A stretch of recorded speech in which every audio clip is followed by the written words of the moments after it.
श्रीराम समर्थ. श्री गोंदवलेकर महाराज प्रवचने. दिवस 175. हेतू शुद्ध ठेवावा. मनुष्याने शुद्ध हेतू ठेवण्याचा प्रयत्न करावा. हेतू शुद्ध असला की स्वाभाविकच कृती त्याला अनुरूप होऊ लागते आणि प्रगतीला मदत होते. हेतू हा विहिरीत असणाऱ्या झऱ्याप्रमाणे आहे. झरा गोड पाण्याचा असला म्हणजे विहिरीचे पाणी स्वाभाविकच गोड असते.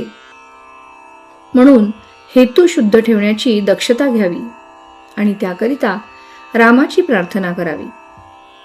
माणसाला देहरक्षणापुरते अन्न, वस्त्र आणि नाम घेण्याची बुद्धी असली ही असमाधानाला जागा नाही. नको दैन्यवाणे जिणे भक्ती उणे हेच रामरायाजवळ मागावे. पर्वकाळात भगवंत कामधेनूचा अवतार घेऊन येतो. जे ज्याला पाहिजे ते तो देतो.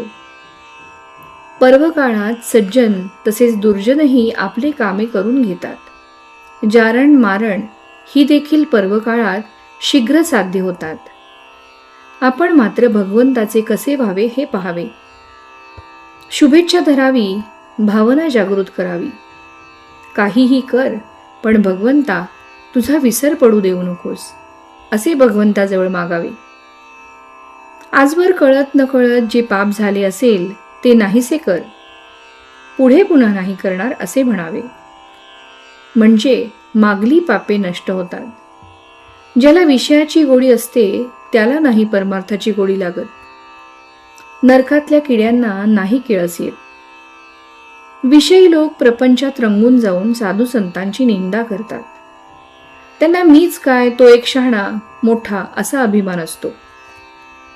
पण त्यांच्यापेक्षा लक्षावधी शहाणे आणि श्रीमंत जगात आहेत हे ते जाणत नाहीत.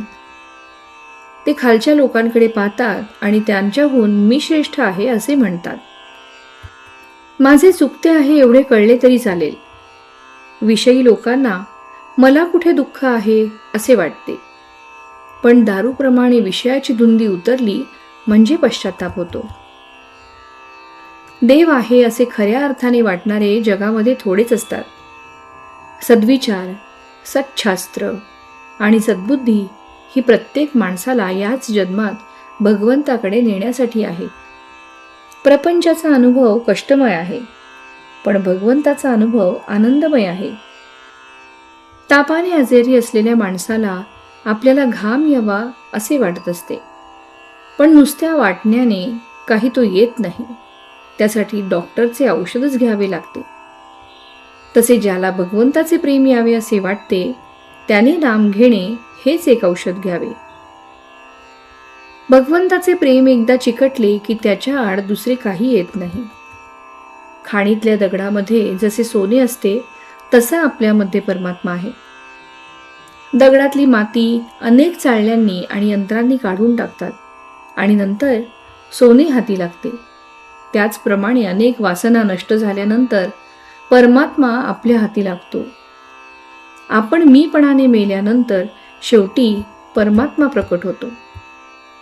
तात्पर्य, शुद्ध असावे आचरण, तसेच असावे अंतःकरण. त्यात भगवंताचे स्मरण हेच प्रपंच सुखी करण्याचे साधन.